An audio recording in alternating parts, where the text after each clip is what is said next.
Ako ay isang anak mayaman.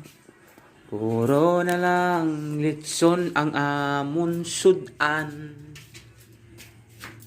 Grade 1 lang ang inaapos ko at may 10 auto. Paano na ngayon ang buhay ko? Ako ay walang pinag-aralan. Mababa raw ang aking pinagtapusan. Karga-tapas ang trabaho ko. No read so ride pa ako. Paano na ngayon ang buhay ko?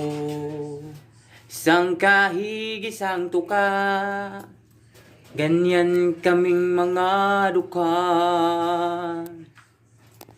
Isang kahig, isang tuka.